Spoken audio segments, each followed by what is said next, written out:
working on a Chevy Aveo. It's a 2007 model. It's this little gray one over here. We're going to change out a radiator. There's the brand new one. And I'll show you exactly where the radiator was leaking. So let me get right in here. Right down at the very bottom, it was leaking. So we are going to begin taking the old radiator out, including the fan, and you're going to have to move like the power steering, but we'll get right to it. Okay, so the very first thing you want to do is you want to put a drain bucket underneath the radiator, because what we have to do is we have to drain out all this radiator fluid. And be environmental friendly. Don't just pour it out on the ground. It's going to kill the grass. It's going to go on the ground. So just be responsible. Don't go that route. Put a bucket underneath. And what I want to show you, so that's, for example, if you're looking at the car, it's going to be on the left lower portion of the radiator. Way down there is a drain plug. And what I'll do is, this is the new radiator, so real quick, here's the drain plug way down at the bottom, and you can see, just grab like a Phillips screwdriver or a flathead screwdriver, and you can go ahead and loosen that up, and all the radiator fluid is going to leak out.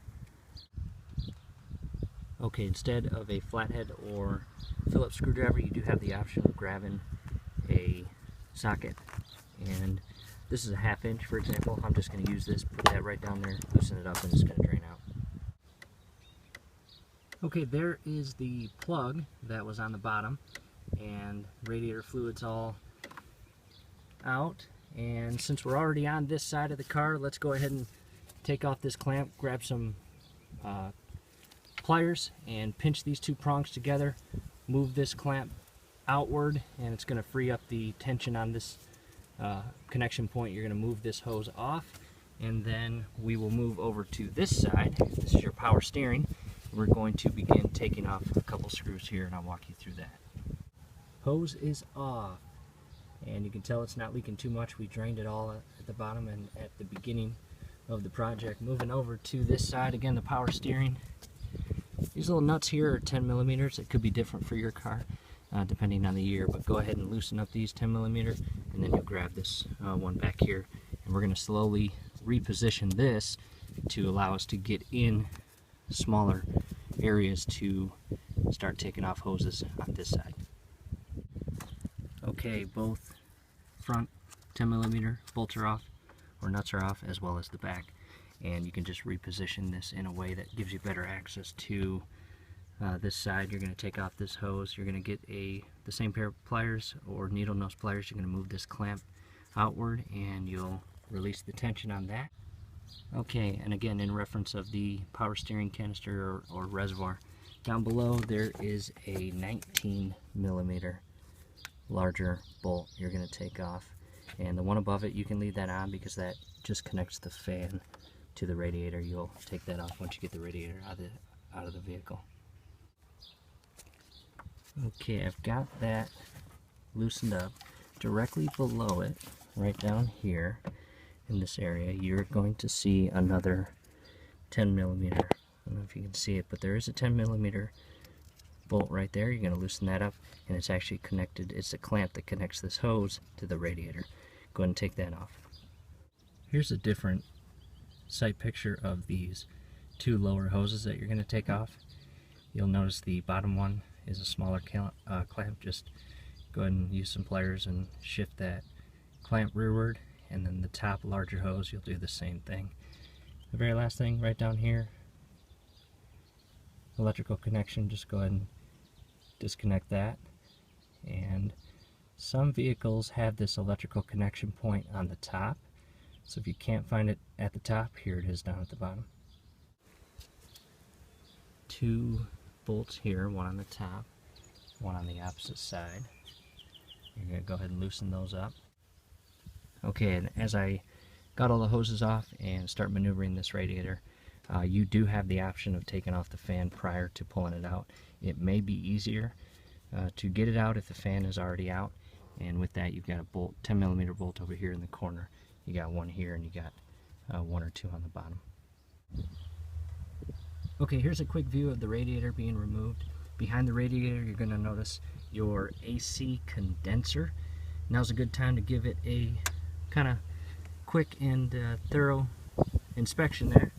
And one thing I want to point out is on the bottom of the radiator, you have these oiled up and greased up rubber grommets basically. So what I want to show you down at the bottom is where those are. So when the radiator comes out, sometimes these stick to the radiator. You want to take those off and you want to put them back in position down here like that, and the bottom prong on the radiator is going to rest itself inside that rubber gasket or grommet. So you'll notice this one is missing. Let's hop over to the old radiator, and there it is.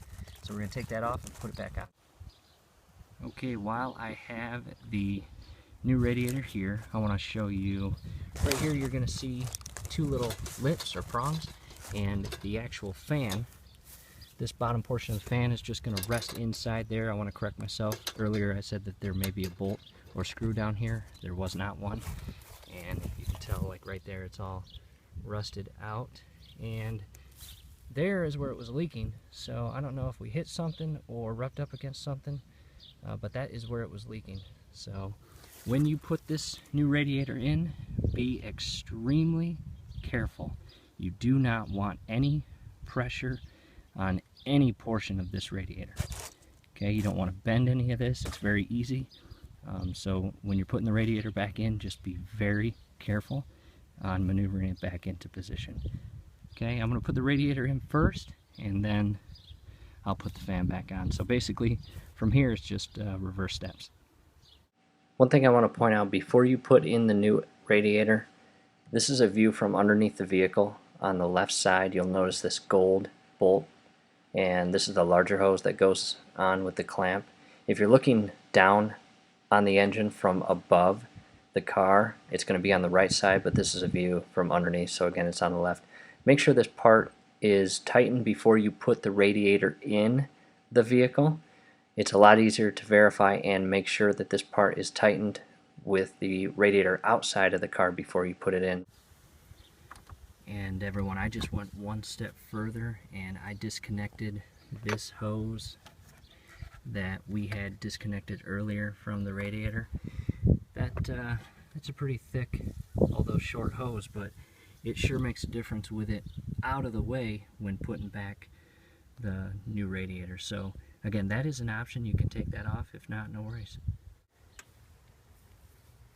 New radiator is in, and before you start tightening everything up and putting hoses back on, what I just showed you, those rubber prongs or gaskets down at the bottom, make sure that the radiator goes into those rubber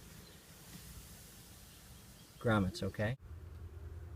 All the hoses are back on, all the clamps are tight, and don't forget your reservoir 10mm bolts and nut down here, and the clamps, again, everything, the fan. And this is a unique make and model or design. I'm going to use AutoZone antifreeze. I'm going to mix it. You can buy 50/50, but here's where you put in the coolant. So guys, like the video, subscribe to the channel. I really hope this video helped, and if you want to contribute, there is a contribute in the top right corner to help support our channel, keep these good videos coming. Thanks a lot, guys.